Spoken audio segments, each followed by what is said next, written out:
Am I the a-hole for picking up glass with a sanitary napkin? My 16F family was eating dinner last night. Everything was nice and normal until my mom's 52F glass was pulled off the table as she was folding up her placemat, sending shards of glass everywhere. The bigger shards were easy enough to get, just pick them up from the floor, and we could use a dustpan for most of the rest, but there were a bunch of little glass splinters left over. They wouldn't go into the dustpan, and trying to pick them up without the dexterity of non-gloved hands was impossible. Until I got an idea. I went into my room, got a sanitary pad, and used the adhesive side to pick up the splinters. It worked wonderfully, and after going over the spot with a wet paper towel, everything was all cleaned up, except for my mom's attitude. She told me that it was low-key gross, saying it was akin to me bringing out a condom and using it as a baggie. Now I admit, I let my temper get the best of me and told her that it wasn't like she had a better idea other than getting our hands all messed up.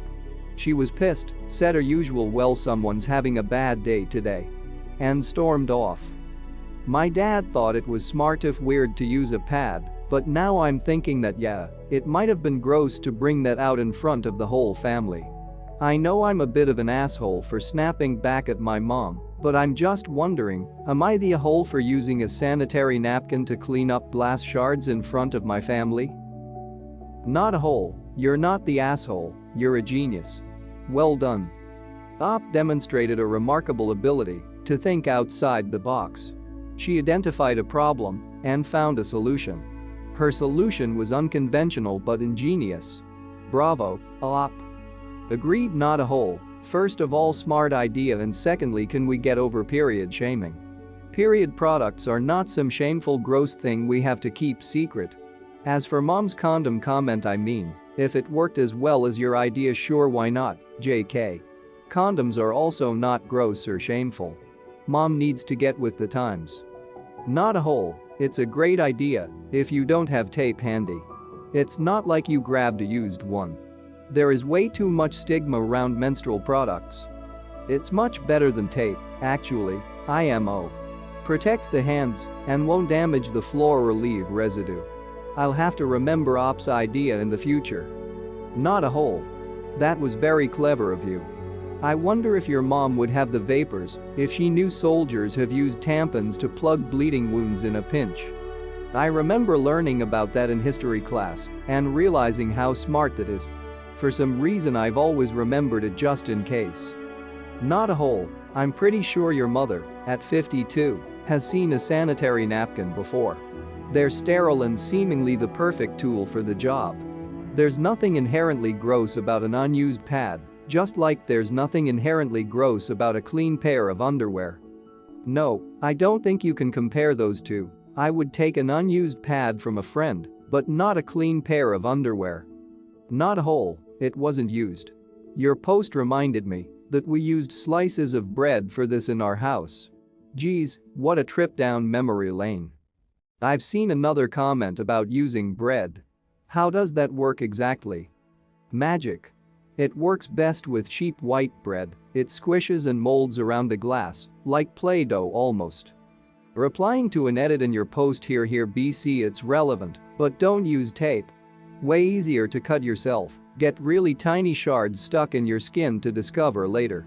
The reason bread and a pad are so much better than something like tape is because of the cushiony aspect. You can press down hard enough to pick everything up without accidentally pushing microscopic shards into your fleshy bits. Now for the next story. Am I the a-hole for advising my younger brother not to accept a car from my parents? So I, 19M, got into an argument over my mom finding pre-workout in my gym bag. She thinks it's very bad for you and won't listen despite me constantly telling her it's safe for me to use. My doctor even agrees with me, but my mom doesn't like my doctor because they are not on her side and rather listen to me, the actual patient. She took my car keys away and is now forcing me to rely on Uber, Lyft or my older sister to drive me to work, only 3-4 miles away. This isn't the first time she has taken away my car keys if I do something that upsets her. So I've been advising my younger brother to not accept a car from her but instead work Save up for one. I pay for gas, car maintenance, and insurance, but since they bought it, it doesn't matter. My mother overheard me talking to him and accused me of turning him against her and a bunch of other stuff. Am I the a-hole for trying to prevent my brother falling into the same spot I did? Not a hole, you're just laying out the facts for him and what's happened. You didn't say anything untrue or unkind. I'd like to know if the car's under Op's name or not. If it is, he should refuse to hand over the keys. It's his property, and it doesn't matter who paid for it. Not a hole, turning your brother against him would be fabricating lies or exaggeration. As an elder sibling, you have the right to form and share an opinion based on your experiences. I hate it when parents pull out the "you owe us because we did X" or "we technically own everything you have" card. I get that they're technically in the right when they do this, but then they get surprised Pikachu face when the children have complicated relationships with them. I'm not necessarily against parents being able to take away car keys from their kids. Like if I ever caught my kid texting and driving, that'd be grounds for losing the keys. But it sounds like she's just using the car as a means for control if she's taking them because of some pre-workout in addition to snooping through her adult son's gym bag. Taking away car keys from a 19-year-old adult is not comparable to taking away keys from a kid. Not a hole, some advice for the future. Buying your own car may not fix this problem. As long as you live under your mom's roof and are financially reliant on her, your parents will have leverage over you. Does your pre-work have creatine in it? Creatine can have some negative health effects. Yes. That is why I first spoke to my doctor before starting it. My mom doesn't like the doctor I chose. Now for the next story. Am I the a-hole for snapping when my husband told me to get a clue? The title says it all, but to provide some background. Me at 30 and my husband 35 have been married for 5 years. We have 2 children, 3 9 months old. He's a doctor and I have an office job. Here's the thing, we both used to handle chores equally. Well, not exactly, but we had no problem until our 9-month-old was born. I expected my husband as a parent to help more since now we have 2 kids, but he constantly got busy with work, understandable, and had me do 75% of childcare and chores. He explained the pressure he was put under in 2020 up till now and said he expected me to understand that his work is super stressful. Fine, but is that an excuse to forget about his duty as a father? We had this conversation many times. I didn't want to pressure him, so I gave him chance to get his time in order.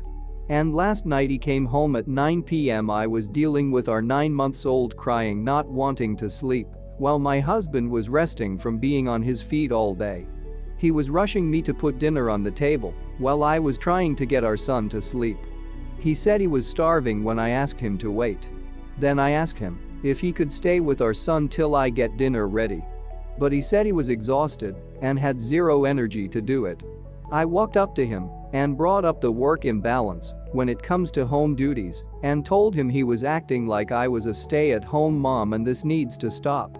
I reminded him that I too work and I'm equally exhausted. He said, let's be real, my job isn't all that exhausting since I'm sitting on my desk from 9 to 5. While he works non-stop day and night. He said his job is too different than mine and way more stressful, so I shouldn't call them equal, since I have no idea what it's like to do his job. He leaned back on the couch and told me to get a clue. I literally snapped and told him I got fed up with being considerate of his struggle, but all I got was nothing in return, and from now on he needs to do equal chores and childcare, and he can start by preparing his own damn dinner. Then I went upstairs. He said was hurt by the way I talked to him and made him seem like an awful father, but it's out of his control, he's overwhelmed with work and can't be doing more than he's capable of because he's human. I think I was way too mean, and I get it, it's not like he's ignoring his parental duties to spend time on Facebook and Instagram. No, he just works so much and I appreciate his efforts to try to provide for our family, but the way he underestimated my work was not cool. Am I the a-hole? Not a hole, he made the choice to take on the responsibilities of a husband and a father. He needs to figure his shit out. If he is working so many hours, perhaps he needs to cut back. You are working full-time, caring for children, and doing 75% of the chores. Exactly what are you getting out of this relationship? Your hubby has enough energy to make children, he needs to find the energy to take care of them. Not a whole. There are going to be heaps of people who decide that because your husband is a doctor he's automatically more exhausted, but that's not true when you look at the fact that you work full-time and do the vast majority of domestic labor and childcare. I've run the numbers and that adds up to you working just as many, if not more hours. Also, you gave birth 9 months ago and are already back at work full-time while juggling a baby and a toddler. You probably still do night feeding. I assume you're the one that wakes up with bub, and your body is still healing from some after effects of birth, which your husband as a doctor would be well aware of. Your pelvic floor, joints and other things will often hurt and be weaker. Pain is exhausting too. Your husband is no doubt tired, but to be so dismissive of your situation makes him the one that needs to get a clue. I agree. I usually believe that when both parents are at home, they should split the childcare, even when one is a stay-at-home parent. Husband might need some time to relax after work, but so does up, and taking care of kids is super tiring.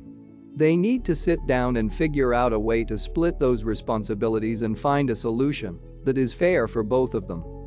It also seems that husband has been thinking all the things he said while tired and just lost a filter that stopped him from saying it out loud. He may be stressed, but they need to sit down and talk about it because if it's not cut out soon, it'll only get worse. Not a whole. Pressuring you to make dinner and look after the baby at the same time is massive asshole behavior on his part.